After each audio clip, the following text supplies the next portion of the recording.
So you can see that parrot cichlid trying to be the bully. And maybe he's the one who bullied my other Oscar. But I wouldn't think so, because he's not that big and his mouth's not that big, and they're not known as a crazy aggressive cichlid. But he sure seems like he wants to fight. Hey, it's Brock here with Uncommon Aquatics, and today we're going to be talking about aggression within a cichlid tank. And it's not just randomly I feel like talking about that, but I just lost one of my favorite fish that I had no reason to expect I was going to have a problem with. So this aquarium right here is a 220 gallon, and it's going to be completely stocked with predatory fish. They're mostly large, semi-aggressive fish, but I haven't got anything that I think is totally crazy. There's no dove eye or red devil or anything like that in here. I'm meaning for it to be a mix of fish that will coexist. So a lot of us like aggressive fish, but that doesn't mean we want to watch our fish get picked on. And so the story with this tank is, the fish that I think will be the most aggressive, I got very, very small fish. We're talking about 1-inch fish. So the most aggressive fish in here are probably the firemouth, the green terror, the Jack Dempsey, and the convict. So those fish that I know will be aggressive are tiny. Then there are bigger fish in here that are less aggressive, but can probably handle being in with a little bit more aggressive species. So an example of that would be all of the geophagus, the blue acara, the Oscars, the waru, the chocolate cichlid, the severums. Those are all fish that I think are a little bit less aggressive, but I think they'll fit into this tank.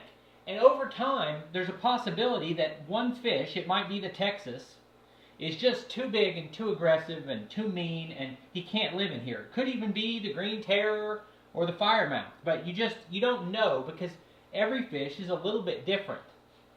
You can pull up a Google search and say, is a firemouth cichlid aggressive? And it'll say yes, but then you can talk to a bunch of people who've had non-aggressive firemouths. Same thing with all of them, like an Oscar. Oscars, in my experience, will eat anything they can swallow, but they won't bother a fish that they can't swallow. But some people have Oscars that are super aggressive. So fish are just like people in that they have their own temperaments, and it can be a little bit unpredictable. So within this tank, the biggest fish I had, well, I've got 2 geophagus that are really big, but those definitively are a more peaceful species than some of the other cichlids. And then the next biggest fish are the 2 Oscars and 3 of the 4 blue acaras.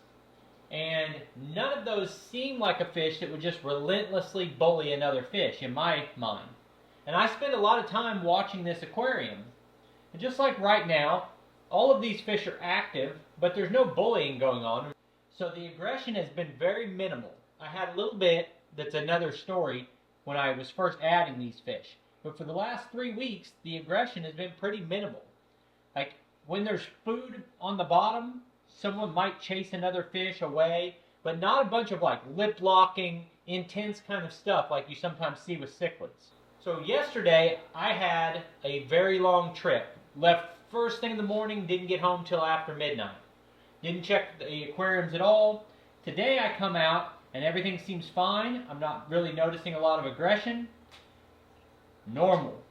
And then all of a sudden I notice that my longfin albino tiger Oscar is floating sideways. And I get over and look at it closely. All of its fins are just torn to shreds. Its body has all the scales ripped off of it. And I've seen, a long time ago, I had a breeding pair of Texas cichlids, and I've seen that a cichlid will just rip a fish to shreds like that if they're threatened, or they're just that aggressive, or they're breeding. So I've seen what it looks like. And this Oscar was just ripped to shreds. I'm going to show you a picture of this albino longfin Oscar. I really like this fish, and I'll show you a picture of it now. And I'm telling you that in advance so that if you don't want to see an injured fish, skip ahead 30 seconds and you can hear the rest of the story. So here he is right after I found him. He was still trying to fight a little bit, but he didn't last much longer after this. And you can see he's pretty torn up. So I found this fish that was in bad shape. I moved it to a quarantine tank. I added some salt and I added some stress coat to the water. And I had turned up the heat a little bit on the tank. I was trying to see if I could kind of nurse it back to health, and that did not work. I've lost that fish. And that really bums me out. And it sounds a little bit morbid to say that my pet died and an hour later I have replaced it, but that's the case. Because I packed this tank with everything I want it to eventually have in it as much as possible. I packed all these fish in there on day one. Because my thought process is, if all these fish grow up together, they're added to the tank when they're small and they grow up together, I'll have a better chance of less aggression as they get bigger. If you took this exact same tank and you got all of these fish as mature adult fish and just stuck them all in there at the same time, I think it would be a disaster. So I'm trying to grow them up together, and I want my Oscars to be a little bigger than my Green Terror.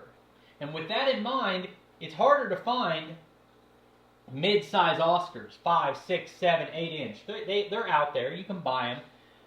But I really wanted to get one that was the same size as the Acaras and the other Oscar. So I went out an hour after finding that fish, trying to see if I could help it, and it's a goner. So I went out and I've got another albino Oscar. This isn't a long fin, but it does not have a lot of the gray around the fins, and it's got a nice amount of orange on it.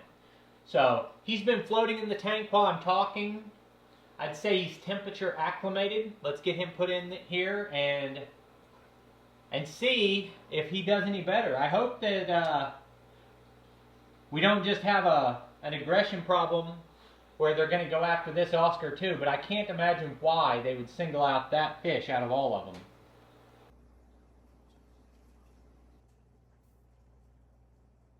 So in theory, this guy right here should be the boss of the tank. That's an electric blue Texas cichlid. But he's tiny compared to a lot of these other cichlids. So we've got the Severums, another Geophagus, the Yowaru. Come on, who is it? Who's the bully? Could it be this cute little gold dust Severum that's wreaking havoc? What about you, Mr. Blood Parrot?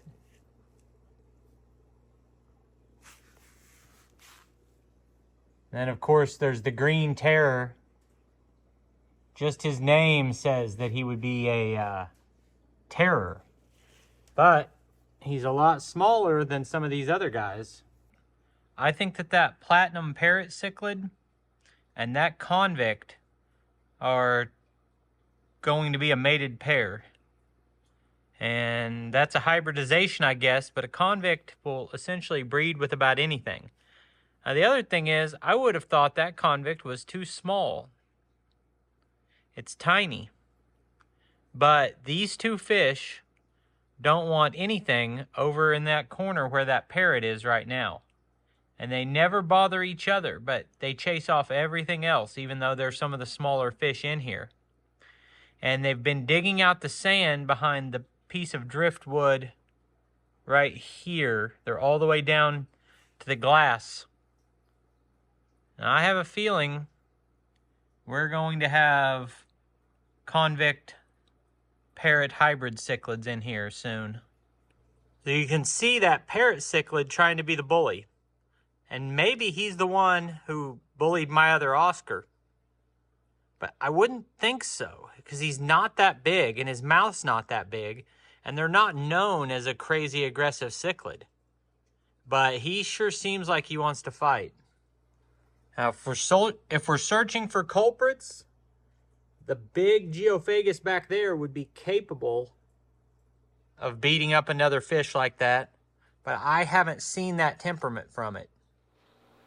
So I added that Oscar about an hour ago, and I've been watching, and we have no signs of aggression. So hopefully that was a one-time thing, but it has me a little bit concerned that I'm going to have more aggression problems.